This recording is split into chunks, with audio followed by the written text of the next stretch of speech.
Good afternoon, everyone. Welcome to Lunch with Books live stream.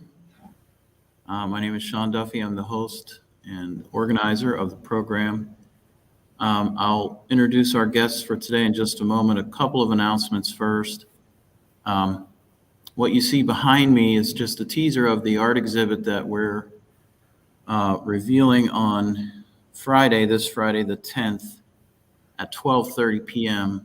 We'll have the exhibit opening. The art has to do with 9/11, and this is the 20th anniversary, as you know. The artist created the work that you'll see in real time as things were happening 20 years ago while listening on the radio. So she had no images. These are all done from the emotion she was feeling. We'll have a speaker, Kelly Close, a doctor at Wheeling Hospital, medical director of urgent care, and an emergency physician who was with the Red Cross in 2001 and was on the scene within an hour of the first plane hitting the tower.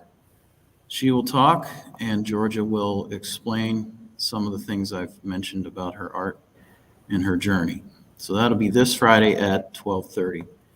On September 14th, a week from today, you may remember we did a program on now I'm drawing a blank. Lucy Bagby, the escaped slave who was brought back under the Fugitive Slave Act. And it was a musical, and some of our patrons participated. One of the best programs we've ever done, and that was by Culture Kids. And they'll be back Tuesday to do a program on the Iroquois Confederacy, which was one of the things that influenced the formation of the U.S. Constitution. So this will be in honor of Constitution Day. Okay, our guest today is from the Senator John Heinz History Center. Her name is Emily Ruby. She is the curator, and she oversaw the research and interpretation for the new Heinz exhibit, which is quite amazing if you haven't seen it.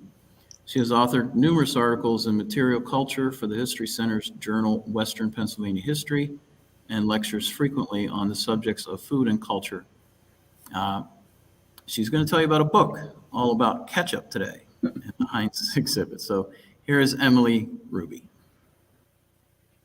Hi, everyone. Thanks for having me. So before I start the slideshow, I just want to introduce myself and yes, say I'm Emily Ruby. I've been with the History Center for about 14 years. And besides working on the Heinz exhibit, I work also on Mr. Rogers collection. I work with textiles, and I also am the person, if you want to donate something to the History Center, I'm the person you talk to. I go out to people's homes. I see what they have in their attics. So lots of different roles, but Heinz is one of my areas and one of my favorites. So with that, I'm going to start the slideshow here.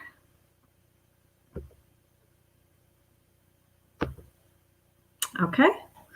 So we're up and running. So this is 57 servings from the Heinz table. So 2019 marked the 150th anniversary of the year that Henry John Heinz decided to devote himself fully to the pickling business. So he'd been kind of dabbling in it in the years leading up to 1869, but he had a lot of other business ventures that he had his hands in as well. So in that year, he gets married, and he also forms Heinz and Noble Company with his good friend, Elsie Noble. So they both lived in Sharpsburg. So we have had this amazing collection of Heinz artifacts since 1993. We've had exhibits since 1999, but we had yet to have any kind of book that featured our collection.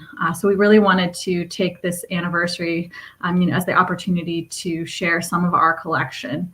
And we really wanted it to focus on the collection because there are books out there about Heinz, but what's unique to us at the History Center is this just amazing amount of thousands and thousands of artifacts and images that we have that document the history of this company. So before I get into the book, I'm going to talk a little bit about that collection and the history behind that. So here is Ed Lahu. So Ed Lahu was an advertising executive with the Heinz Company. And sometime, I'm not sure the year, I think sometime in the 60s or 70s, a bottle collector asked him for an old Heinz bottle. and he couldn't find one. He went back and consulted with people at the company and found out that all of the historic collection that the company had, most of that was destroyed in the 36 flood. And so there just wasn't, the company itself just didn't have any record of its historic packaging in bottles. So this started kind of a lifelong pursuit for Ed Lahu to document Heinz artifacts and Heinz products and packaging. So he started collecting, and he amassed, a massive collection that he stored in his home for many years until H.J. Heinz's grandson, who was running the company at the time, found out about this collection, and they moved it into their innovation center, into the entrance there. And that's what you see on the left is Ed Lahu kind of showing his collection off as it was shown in the Heinz Innovation Center. And on the right, you see Ed, probably about the time that it was donated to the History Center. So this collection was pretty amazing, and it was even shown to the Smithsonian, and they were considering taking it, but Ed really thought that it should stay in Pittsburgh, and we're really thankful for that. So in 1993, it was donated to the History Center, and then we had an exhibit in 1999, and that we've had up ever since, until we finally renovated it in about 2013. So this is an example of some of the types of products that Ed was collecting. So we have the kind of decorative glassware that would have been on display in grocery stores or at trade shows, the firkins, which are like kind of the wooden tubs, crocks, some tinware. So these are all some of the fairly early packaging the company used. And you see these beautiful labels that were designed by Heinz. You see the possessive S on some of them. That means it was an older, it's an older label. He drops the possessive, and you see some on the right there that have, or without the possessive S, and have that circle with the pure foods and the pickle in the center. So those are a little later. So it's not just packaging that Ed's collecting, even though that makes up probably the bulk of the artifact collection, but it's also promotional pieces. For on the left here, we see a grocer string dispenser. So, this is the time before supermarkets, when Heinz salesmen would go directly into the grocery store, and they would talk to the grocer about, why Heinz products were superior, so that he would perhaps recommend them to the customers. They would offer things like this string dispenser for when he would tie his packages up that also promotes the Heinz brand. They might dust off the products so that they look their best, show the grocer how to make a nice Heinz display in his window, maybe even do some store sampling. That's one innovation of the Heinz company, is these store samples. So now when you go to Trader Joe's or some of these other grocery stores and have a sample, you can think of the Heinz company. And on the right here is a soup kitchen. So this was something that Heinz provided for diners and things starting in the 1920s, through the 60s, with this diner lunch craze. So you could go in and you could have a nice cup of hot soup. And there again, you have, Heinz advertising its products right there in the diner. But it's not just 3D artifacts that make up the collection. We also have a massive archive with things like catalogs, like you see here for F&J Heinz. This is one iteration of the company that we're going to talk about as we get into more of the history. And on the right here, you see a beautiful image of women at work in the factory. This is the canned good lines, which is one of the first kind of assembly lines in a factory. And this is 1907, you can see down on the right. So Heinz used a lot of imagery to promote the products and the company and kind of the state-of-the-art factory that he was running. And so we are the main repository for those images, which are just really, really beautiful and show in detail kind of the factory life in the early 1900s. So we used a good bit of those in the book and in the exhibition as well. So this is the exhibition that opened in 1999, and I obviously didn't choose the best image of it, but just to show that, it had been up a long time. It was getting a bit outdated. And unbeknownst to us, in about 2012-ish or so, when the new Heinz CEO wanted to learn a bit about the company. So came into the History Center and walked through our exhibition that had been up since 1999 and thought, we could do better, which we thought as well. But this was an exhibit that was supposed to be temporary that ended up staying a lot longer, as these things go. So we were super excited to have the opportunity to redo the exhibit. We had a lot of great content in the old exhibit. It just needed a bit of a facelift. And so I worked on that project. And here we are. This is in the new exhibition. So we moved it to a more central location in the museum, and we updated the story a bit and added, gave it a facelift, like I said. And so, of course, this kind of central shining beacon of the Heinz tomato ketchup bottle, that is the iconic bottle that is made up of smaller Heinz tomato ketchup bottles. And on the back end of that, there's a little story about Heinz ketchup and the packaging that we all know. And behind it is one of my favorite parts of the exhibition, and what I really wanted to emphasize, so that in that red box there, that large kind of rectangle, it's 100 years of Heinz packaging. And so this was a way to get a lot of that packaging out on display. So we did from 1869 to 1969, and you see in that case the evolution of products and packaging through those first 100 years of the company's history. And it's so much more than ketchup, like the 57 varieties, the famous slogan. Heinz usually had more than 57 varieties at any one point. So there's a lot of products and packaging, and they tried a lot of different products over the years, and some things stuck and some things didn't. So we'll get into that a little bit more as well. Oh, I'm going to stick here for 1 second. And so I just want to go back and just say, so when we were thinking about this book, we really wanted to emphasize the objects in our collection and let those objects and images drive the stories that we were going to tell. And we chose 57 varieties because obviously, Heinz 57 varieties. So we did 57 little vignettes, little stories that tell you a bit about the history of the company, the history of H.J. Heinz himself, but use the artifacts to tell those stories. So this first artifact here, this is an apple butter crock, and this was used to tell the story of, Heinz's early life. So unfortunately, the Heinz archives for the family are all they're in what's called the Heinz Family Archives, and those are closed archives, which means you can't just go in and look around. You have to know what you want, and you have to ask specifically for that. So all those family images and things of that nature are in that archive.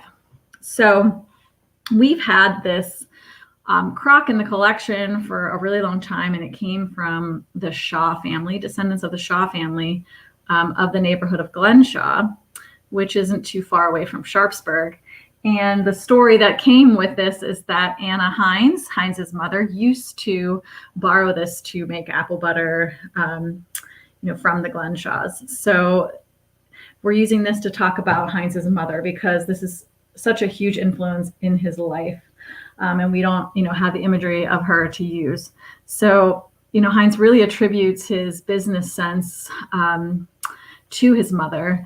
So his mother, Anna, and his father, John Henry, were both German immigrants. And they met in the south side of Pittsburgh, which was a large German community. It was called Birmingham at the time. And shortly after Heinz was born in 1844, he's their first child, they moved to Sharpsburg, which is kind of a growing German community as well, large farming community. Heinz's father is in the brick business. So, and his mother, of course, has a large garden. And, she is a great businesswoman. She has a great business mind, not so much Heinz's father.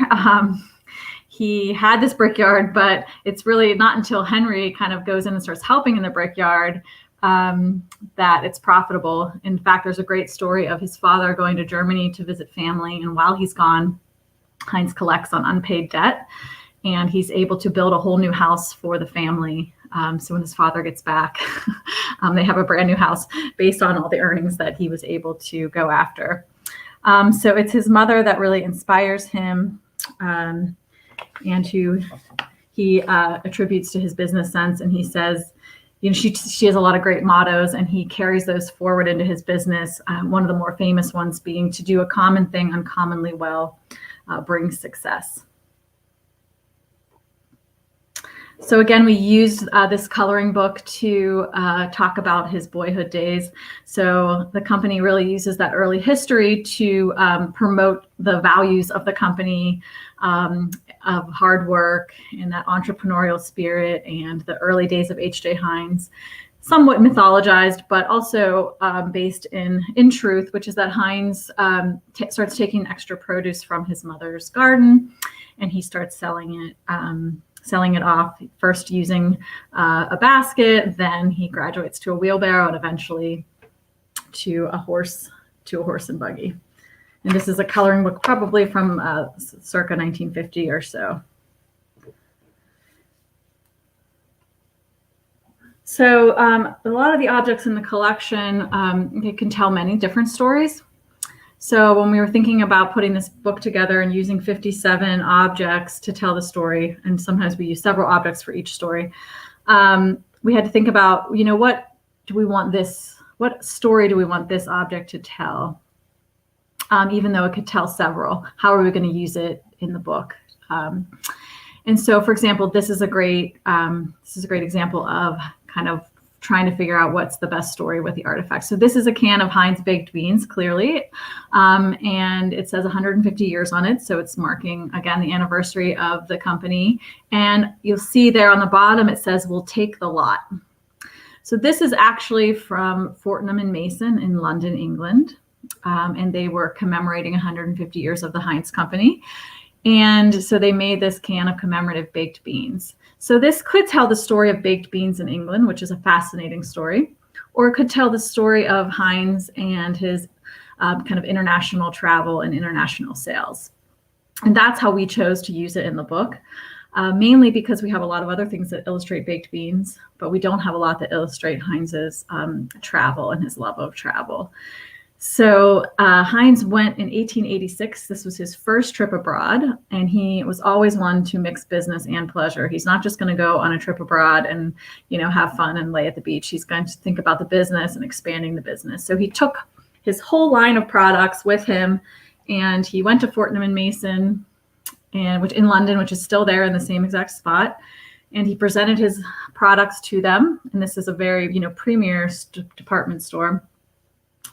And they famously said to him, "We'll take the lot." So this was a very successful trip for Heinz, and this kind of spurred on his love of travel and his kind of commitment to making Heinz a global brand, which has really worked because everywhere you go, you see Heinz, and so many countries think that Heinz is from that country specifically, that it's a local company.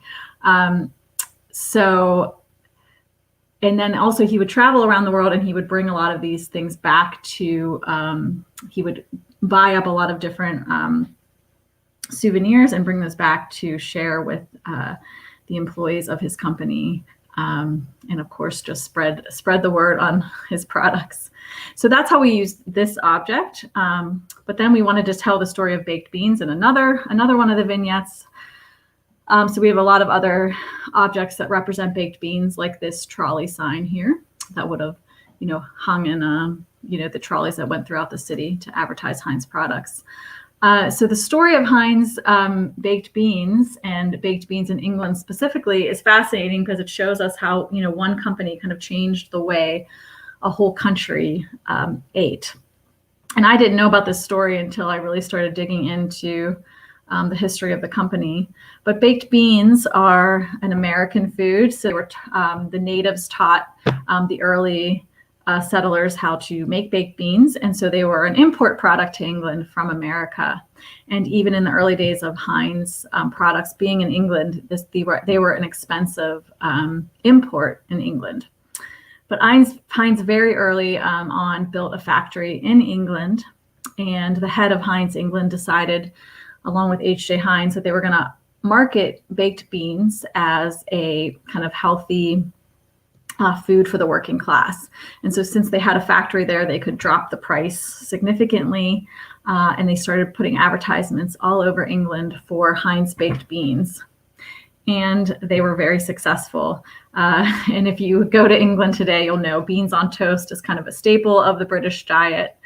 And if you go into any grocery store in the baked beans, there's like an aisle of baked beans, and the majority of them are Heinz. And today, if you want Heinz baked beans, they're usually in the import section from England, which is fascinating. And here's kind of a product from Heinz UK, which are these snap pots, so you can have your individual serving of baked beans. So still a huge part of the British diet, not so much the American diet today, but just a really interesting story of how literally they changed the way many of the British people ate by making baked beans kind of a staple of the British diet and British breakfast. This is another great object and one that can tell several stories as well. So this is a pickle assorter, and this is the patent model for the pickle assorter. And this was invented by Heinz's brother, John. So this could be used to tell the story of kind of Heinz's family and their involvement in the company.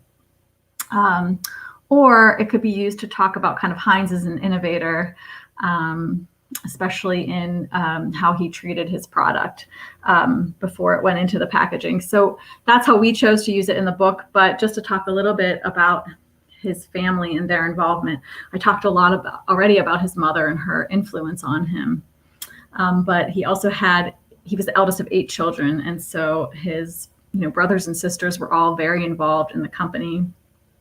At one point he goes bankrupt, and his cousin Frederick and his brother John provide the money to restart the company, as well as his mother and his wife. And then he is the manager, but he can't have ownership because at that point he was bankrupt. And John was very mechanically minded, created a lot of useful machines like this. Frederick, his cousin, had learned gardening techniques in Germany that he brought with him to the States. So they really helped develop the company. John really helped run the factory.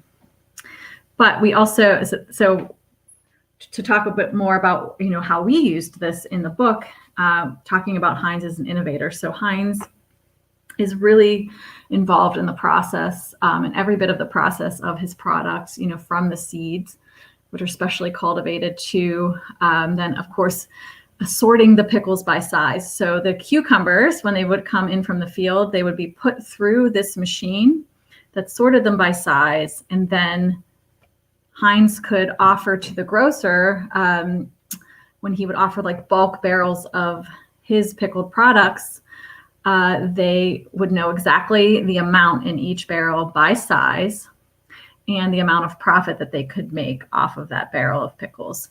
Unlike his competitors who would just offer a barrel with, this is about what you're gonna have in that barrel. So this is just a way that Heinz is setting his products apart. And this is a great artifact in our collection, and this is a Salesman Sample Kit. So the salesman would bring this to the grocer. He would show him, these are the different size pickles that you can get, in the Heinz barrels. And then, of course, he would then show this profit kind of chart here. And this is the profit you can make off of the different pickle sizes.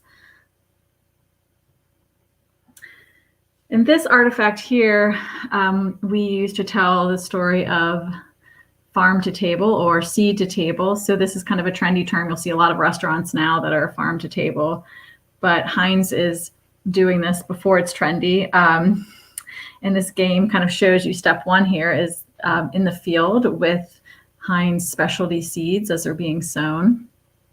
And then the day that they're picked, the farmers have to bring them immediately to the Heinz processing plants. And then, as you go through the chart here, you go to the end and there's the family eating their Heinz products. And this just shows the involvement of actually H.J. Heinz himself in each part of this process. So here is the this is called the Plymouth Pickle Contract. We have this on display in the exhibition, and we use this in the book to show that contract that each farmer had to sign. If you're a Heinz farmer, you're planting Heinz seeds, you're signing this contract that says the day you pick those, pick that product, you're bringing it into the processing plant. Here you see farmers lining up in this great image here with their product, bringing it in to the salting stations. These salting stations were built right next to the fields so that the product could be fresh when it's salted. Here you see the big vats of salted pickles that are next to the fields. And then, once the pickles are salted, then they are brought to the factory in these special tank cars. And Heinz actually created these special pickle tank cars. And he also invented a refrigeration car as well. And of course, if you're going to have to take the product from one place to the next, you might as well advertise while you're doing it. So Heinz is kind of a genius at branding and marketing. And so his railroad cars, of course, are advertising his product. He does this with all the wagons and the carts that would go around town bringing his product to the grocers. You would see beautiful paintings on the side of the product, his name. So before branding is even a term, Heinz is kind of a genius at getting his name out there and branding. So this artifact was used to talk about first product. So, when I do a talk, I usually ask people, what do they think the Heinz's first product is? Of course, a lot of people think ketchup, but that's not true. It's horseradish. So horseradish is a staple of the German kind of community that Heinz is growing up in to kind of flavor these foods, bland foods in the wintertime. And, Heinz sees that there is a market out there for bottled horseradish because it's just such a terrible pain to make. You have to grate it. It makes your eyes water. It's just a terrible process. So he thinks if he can bottle horseradish, bottle it in clear glass so that, the people that are purchasing can see that this is a pure product. Of course, this is before we have regulations in the food industry. So there's a lot of nasty bottled food out there, prepackaged foods. So he wants to set his product apart. So he puts it in clear glass so that you can see the product. And from the beginning, from in the basement of his family home, when he is bottling this horseradish, he's committed to the quality of the product. And so the company, because of that, does very well early on. He really does have a great business sense. And, that shows throughout the company history where he's kind of predicting and responding to changing tastes, in the American diet.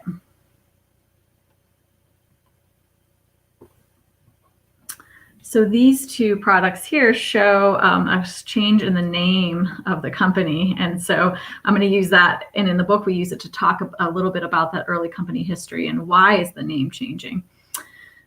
So like I said, in the beginning, it was Heinz and Noble. So he started the company with his neighbor, Clarence Noble. It was a good friend. They had been involved in a couple different business ventures. But they really start to take off when they devote themselves to bottled horseradish, and they expand that very quickly into other packaged products, cucumber relishes, and things like that. And the company takes off, it's expanding. They add a partner, Noble's brother, Edwin, and they make it Heinz, Noble and Company. So if you're a bottle collector, you can see these different names reflected in the early bottles. And then the Panic of 1873 happens. And in 1875, credit's really tight. There's no cash out there. Heinz had already contracted with farmers that, for every cucumber brought in, they would be paid this amount. Well, there's a bumper crop. They just don't have the cash to pay the farmers. So even though the company is doing really well and is successful, they have to declare bankruptcy. And this kind of creates a falling out between Heinz and his friends, the Nobles. And so that very next year, 1876, he recreates the company, with, like I said before, his cousin Frederick and his brother John, and it becomes the F&J Heinz Company, which you can see is the packaging on the right. And then on the left, in 1888, Heinz takes over the company. He's free of his debt and his bankruptcy, and he renames it the H.J. Heinz Company, and that's the last name change until fairly recently, when we unfortunately became Kraft Heinz. So one of the other great discoveries that we were able to make when we were researching for the Heinz Company is when they first started making their most famous product, tomato ketchup.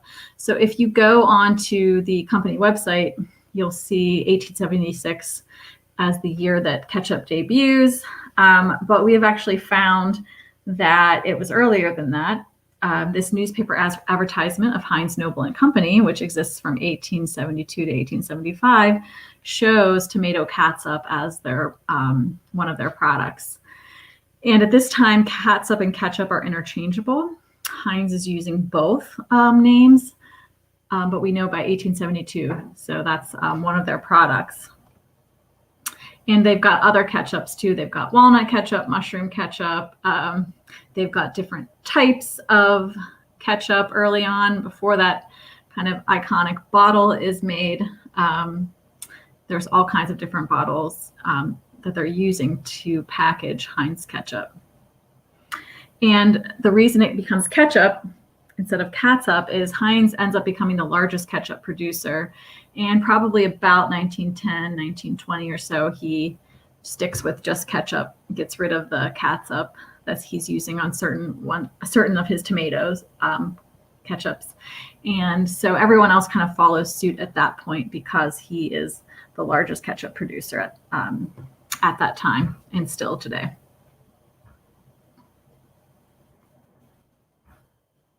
Heinz is never one, like I said, to waste an opportunity to promote the company, to promote his pure foods, and then also to promote the factory, the beautiful factory that he built, which is very state-of-the-art. This is another Charlie sign we have in our collection, and it's advertising the Heinz factory and the factory tour that you can take.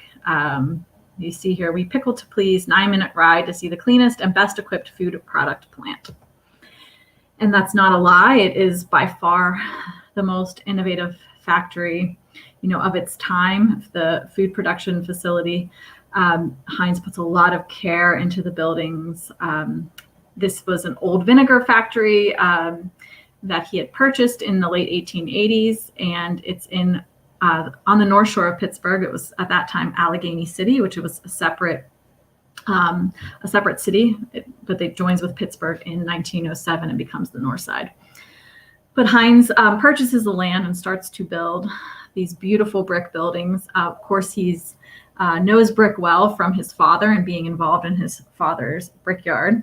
So only the finest brick is used in the Heinz plant. There are all kinds of state-of-the-art electrical systems, fireproofing systems. I think of it kind of as the Google of its day. If you've ever visited any kind of Google headquarters and you see all these employee amenities, that's what Heinz is doing in his day. He really is innovative and ahead of his time. It's hard to tell when you're looking at these pictures from the 1900s, that's innovative, but he was really doing some major innovations, and he wanted his employees to have a different relationship with him and with the company than what he was seeing around him in Pittsburgh at the time. In 1877, you have the railroad strike. You just have a lot of unrest. And striking, and so he wanted more of a paternalistic relationship, you could say. So he creates rooftop gardens and lunch outings and things like that for his employees to try to create an atmosphere where they want to be, and to not have strikes, of course, which he doesn't until long after his death. He provides these manicures for his employees. So this is those handling food, so they have clean hands. Again, this is a way of also promoting his clean products. He uses these women in the white hat, as he calls them, which are the Heinz factory girls, to again promote that we have this very clean factory, very clean workers making your food. And those factory tours last until the 70s, when it becomes so automated that there's really not much to see anymore. Everything's kind of closed off. Here are some Heinz employees going on a lunch outing in front of the beautiful Time office building, which we'll talk about a little bit later.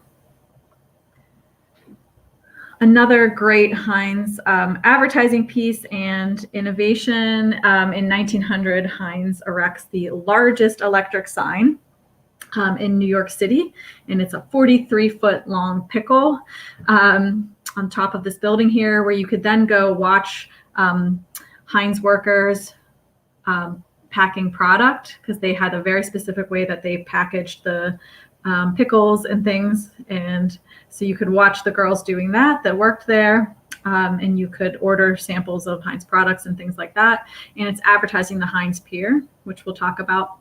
So this unfortunately only lasted for 1 year, because this is the location of the Flatiron building that was built the next year in 1901.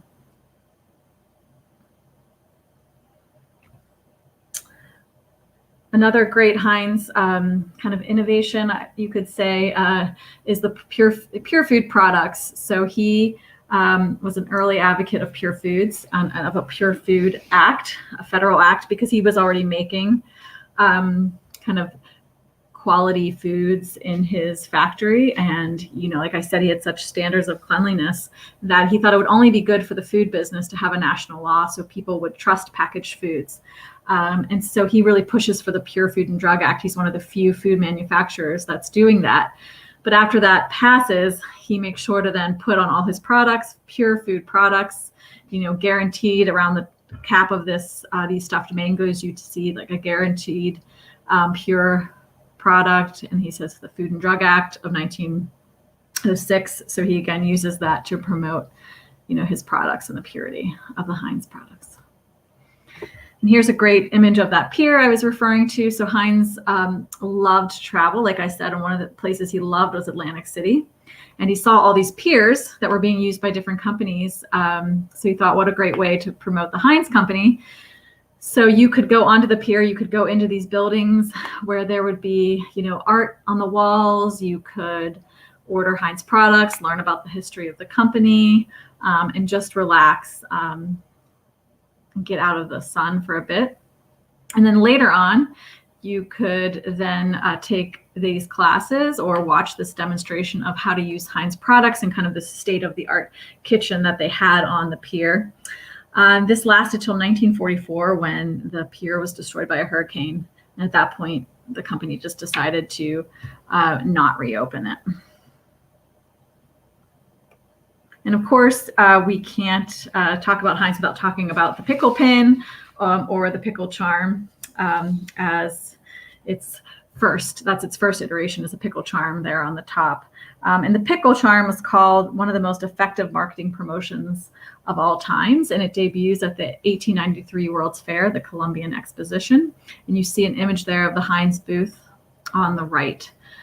So what was happening at that exhibition of that World's Fair is no one was coming up to the American food manufacturers that were on the second floor of the agricultural building. So Heinz sends out some boys to the crowd to promote, which have these little tags that say, come to the Heinz exhibit and get a special prize. And that special prize was the Heinz pickle charm at the time. Later becomes the pickle pin.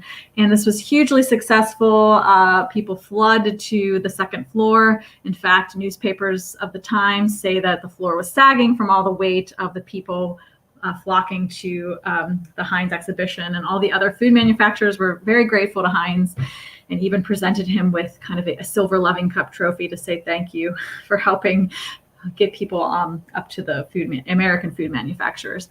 But the Heinz pin continues to be handed out, at any kind of Heinz event. If you took a factory tour, if you were at the pier, you would get a Heinz pin. And of course, if you come to the History Center today and you do our smart steps all the way up to the top, you get your own pickle pin at the end. So Heinz is very committed to the history of the company, like I said, and tying everything back to his early boyhood days and to that childhood home where he started the company. So at one point, he decides to take that childhood home and lift it up, put it on a pier, and ship it down the river and put it in the center of the Heinz factory. And it becomes a kind of display of early company history. And it's there until 1954 when it's moved to Greenfield Village in Michigan. And it's still there today. So if you ever go to Greenfield Village, you can see the Heinz house, which, of course, when I went, it was closed. I was very sad about that for renovation. So I've not gotten to go inside of it yet. But the piece that we have in the collection, the artifact that promotes it, was the company that did the move, the Cress House Moving Company, which made this paperweight. So we have this great paperweight in the collection advertising the moving of the house. And we have wonderful images in the collection of it going down the river and then installed in the center of the factory. And on that day, Heinz said about the house, "It is inseparably linked with my boyhood days and my business life. Every brick in that building is significant to me, for as a boy 10 years of age, I oft bore them in my father's brickyard. Within its walls, this business was commenced, and it witnessed my early triumphs and defeats." So a great quote about the little house. And they use the little house where we began as a promotional piece. You see it on a lot of, products, packaging, things like that. And then, of course, Heinz graduates from that little house to Green Lawn, which is his estate in the east end of Pittsburgh. And we have a little blurb on that in the book. The building you see there next to the house, kind of attached to it, is actually his museum of all the objects he collected on his world travels, which he eventually donated to the Carnegie. And we have a little ivory on display in the exhibition that we borrowed from them. And behind that, you see his greenhouse. Of course, he has a greenhouse. And here he is in front of his greenhouse with some of his grandchildren. The one to his right, the little boy there, is his grandson that eventually runs the company. He's the last family member to do so. The company goes down to Heinz's middle son, Howard, and then to Howard's son, John Heinz III. And then it from there goes out of kind of family hands as far as who's running the company. Another great Heinz kind of story that I didn't know about until fairly recently was Heinz's involvement with kosher food. So here we see a rabbi inspecting a vat of food at the company in 1951. And Heinz was the first company to nationally market their kosher products in 1927. And they were the first kosher approved national brand by the Orthodox Union. But what's even more interesting is that it's actually the Heinz art department and the Orthodox Union that work together to make the kosher symbol. And when you see it here in this advertisement with a U with the circle around it. So it just shows kind of the Heinz commitment to, their different consumers and meeting the needs of those consumers. And I thought it was important to talk about failures. Of course, you have a company that's 150 years old. You have failures along the way. And of course, you learn from those failures. And it's just an interesting part of the company's history. Of course, we talk about the bankruptcy, but then there's just products that just didn't work. And one of them is the Great American Soup line. So in the 60s, the Heinz soups are really struggling. At one point, they had been one of the best sellers in the company. They kind of brought them through the Great Depression as a successful company because soup was a cheap food. And they really amped up their soup line during that time. But by the 60s, they're losing kind of the market to Campbell's. And so Heinz's grandson comes up with these fancy soups, the Great American Soups. They hire an actress to dance on a soup can. It's the most expensive commercial to date to advertise these soups, and it's a huge failure, as well as the Disney soups that they premiere at that same time in the late 60s. And then over the years, we've had some product failures. Wide mouth ketchup. It turns out if you have a wide mouth, It browns too easily on the top. That's why that narrow mouth. So that's a product that doesn't work. And the famous Easy Squeeze, different colored ketchups. Great idea in theory, but turns out people don't really want blue ketchup. But of course, people have great memories of Easy Squeeze now. But it was a failure for the company as far as sales went. And then lastly, just to wrap up, there's just some great pieces in the collection that I had to get in the book. This is an advertising piece showing the aristocratic tomato, and he's just this great promotion that's used by the company to advertise their tomato products from the 30s through about the 60s. And he's said to have the proudest pedigree in the vegetable kingdom. So showing the superiority of Heinz tomatoes, the aristocratic tomato sells, of course, all the different tomato products. And this is just such a bizarre advertisement piece, but I love it. And definitely had to get that into the book where we talk about different ways Heinz promoted their products. And lastly, this is a page from the book. This is the page that talks about that beautiful time office that we saw in a previous image. And we have the eagle on the very top of that time office in our collection. So this is just showing you kind of how the book is laid out. This is the 16th of those 57 vignettes. And why Heinz chose 57 is, of course, one of the 57 vignettes, but I'm not going to tell you here because you have to get the book and read about that. So that's all I have for today. Thanks for having me. And if we have any questions, I'm here to take them. Wow. What an amazing collection. Thank you, Emily. You're welcome. While we wait to see if there are any audience questions, I have a couple of my own. And forgive me because I'm often doing three things at once. So if I ask something that you've already answered, but I heard you mention they went with ketchup over catsup, but I didn't hear you. What is the difference? So there is no difference. They had catsups and ketchups in their product line. And I think it was the same thing, but they would use the different names for like different grades of ketchup. So some were called catsup, some were called ketchups. And then at one point they decided only to make one ketchup, which is kind of the iconic ketchup that we know today. And they go with ketchup for that. And it's their only ketchup. And because they are kind of the biggest food producer at the time, and the biggest ketchup producer by far, everyone else kind of follows suit with that, and uses ketchup instead of catsup, even though they were kind of interchangeable. And you'll still see catsup today in different places, but in the United States, ketchup is kind of won out. Okay. It was nice to hear that he was kind of, treated his employees fairly well. Mm-hmm. Were they unionized? They unionized after his death. So I think I don't know the exact year, but it's in the 1930s that they do finally form a union. Okay, but prior to that, they didn't feel the need to. Right. I mean, it might have been that a lot of the workforce was women. I don't know. Right. And, they would change as soon as they got married, they would, quit and new girls would come in.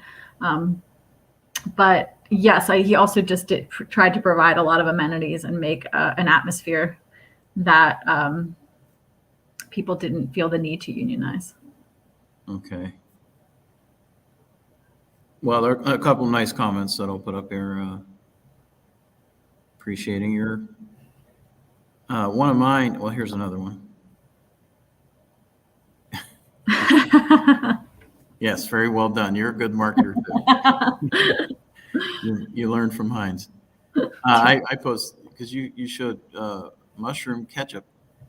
Yes, and so, ketchup has an interesting history. Like that term, there's obviously books on ketchup, and that's but where that term came from, and it was a fish sauce. I think the term comes from some kind of fish sauce from the Far East, like the British when they were traveling there. So it was kind of anything could be a ketchup. or catsup, and there were all kinds of products that had that name until tomatoes kind of took over.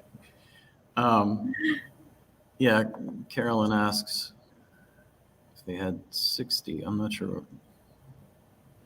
So they had, 57 was a promotional tool that was used. Heinz liked the idea of a number. I'll just give it away here. But it was never tied to an actual amount of product line. So yeah, over the years, they had many more than 57 products.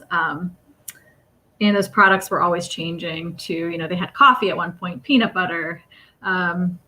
They make mustard, right? They still make mustard. Yeah. Mustard, yeah. They're really pushing the mustard again, which I only know because the company will reach out to us and ask for historic imagery and things like that. And for a while, they were asking for a lot of mustard imagery and mustard history because they were trying to push the mustard again. Well, ketchup and mustard, I mean, you might as well have right.